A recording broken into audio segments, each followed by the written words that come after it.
আসসালামু আলাইকুম viewers, welcome to my channel. আমরা যারা হোয়াটসঅ্যাপ ইউজ করি, আপনারা হয়তো জানেন না যে এখন আরও বেশি সিকিউর হয়ে গেছে এই হোয়াটসঅ্যাপটি। আমরা হোয়াটসঅ্যাপ আসলে ইউজ করি মানুষের সাথে সুন্দর ইজিলি কনভারসেশন করার জন্য। ধরুন আমাদের হোয়াটসঅ্যাপে নেটওয়ার্ক ভালো, তারপর আমরা কনভারসেশন করার ক্ষেত্রে হোয়াটসঅ্যাপটাই বেশি এখন ইউজ করি সবাই। তো সেক্ষেত্রে আমরা হোয়াটসঅ্যাপে কিছু কিছু মানুষের সাথে এমন কনভারসেশন করি যেগুলোকে আমরা সিকিউর অবস্থায় রাখতে চাই, যাতে আমার ফোনটা কেউ নিলে অথবা আমার হোয়াটসঅ্যাপটা যদি কেউ ইউজ করে তাহলে যেন আমার সেই কনভারসেশনটা কেউ দেখতে না পারে। সেক্ষেত্রে আমাদের সেই হোয়াটসঅ্যাপের কনভারসেশনকে আমাদের লক করে রাখতে হয়, কিন্তু লক করে রাখার পরে দেখা যায় যে উপরে যখন আমরা এইভাবে স্ক্রল করে টান দিয়ে ধরে নিয়ে আসি তখন কিন্তু উপরে লক চিহ্নটা দেখা যায়। দেখুন, মনে করুন আমি এনাকে এভাবে দিয়ে এভাবে যখন আমি কীভাবে লক করতে হয়, এভাবে প্রেস করার পরে যে 3 ডটে চলে যাবেন, দেন এই যে লক চ্যাট। ওকে, এখন এটাতে কন্টিনিউ দিতে হবে। এই যে প্রেস করে দিলাম, দেখুন আমি যাকে লক করেছি এখানে দেখুন লক চ্যাট। যখন আমি লক করি তখন কিন্তু এখানে লক চ্যাট, মানে আমার হোয়াটসঅ্যাপে কেউ যখন ঢুকবে তখন বুঝতে পারবে যে আমার লকটার মধ্যে কোনো চ্যাটিং আছে, মানে আমি কারোর সাথে কনভারসেশন করেছি যেটা আমি লক করে রেখেছি। কিন্তু আমি চাচ্ছি যে এই কনভারসেশন করার পর যখন আমি কাউকে লক করে রাখবো, আমার ফোনটা যখন কেউ হাতে নেবে বা আমার হোয়াটসঅ্যাপে কেউ যখন লগ ইন করবে বা ঢুকবে তখন যেন বুঝতেই না পারে যে আমার আসলে কনভারসেশন কিছু একটা আছে যেটাকে আমি লক করে রেখেছি। সেটা আসলে কীভাবে করতে হবে, এখন ধরুন এই যে এই লকটার মধ্যে চলে যাবেন, দেন আপনি ফিঙ্গারপ্রিন্ট দিয়ে দিবেন।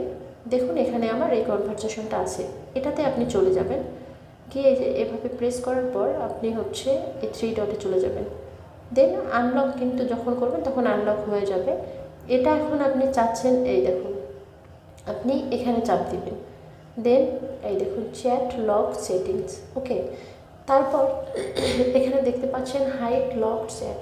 আপনি যখন এটাকে এভাবে ইনেবল করে দিবেন তখন আপনার একটা কোড যাবে, ক্রিয়েট সিক্রেট কোড। আপনি এখানে একটা কোড বসাবেন, ধরুন 1 2 3 4 5। এখানে দেখুন দেয়া আছে use a word or emoji but make it memorable. আপনি এখানে কিছু ওয়ার্ড দিতে পারেন এবং আপনি একটা ইমোজি দিতে পারেন। ধরুন আমি 1 2 3 4 5 একটা ইমোজি দিয়ে দিলাম, তারপর নেক্সট করলাম। আবার আমাকে এটা দিতে হবে 3 4 5, আবার একটা ইমোজি। ওকে, ডান। টিক চিহ্নে উঠেছে, এটা কিন্তু কনফার্ম হয়ে গেছে। এখন আমি দেখি, ব্যাক করে দেখাচ্ছি আপনাকে।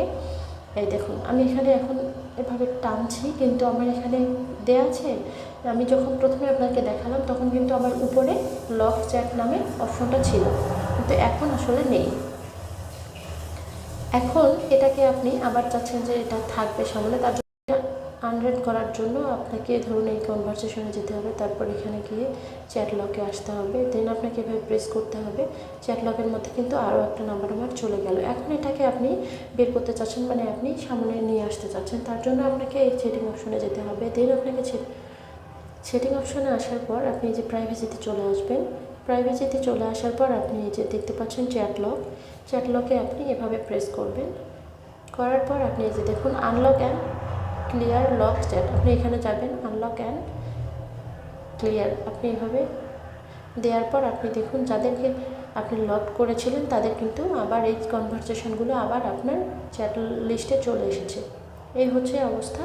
তো আশা করছি আমার ভিডিওটি আপনাদের কাজে লেগেছে। যদি এরকম আরও ভিডিও পেতে চান অবশ্যই আমার চ্যানেলের সাথেই থাকবেন, আর যারা নতুন এসেছেন তারা অবশ্যই সাবস্ক্রাইব করতে ভুলবেন না। আজকে আমি এখানে বিদায় নিচ্ছি, আবার নতুন কোনো ভিডিও নিয়ে দেখা হবে। সে পর্যন্ত সকলে ভালো থাকবেন। আল্লাহ হাফেজ।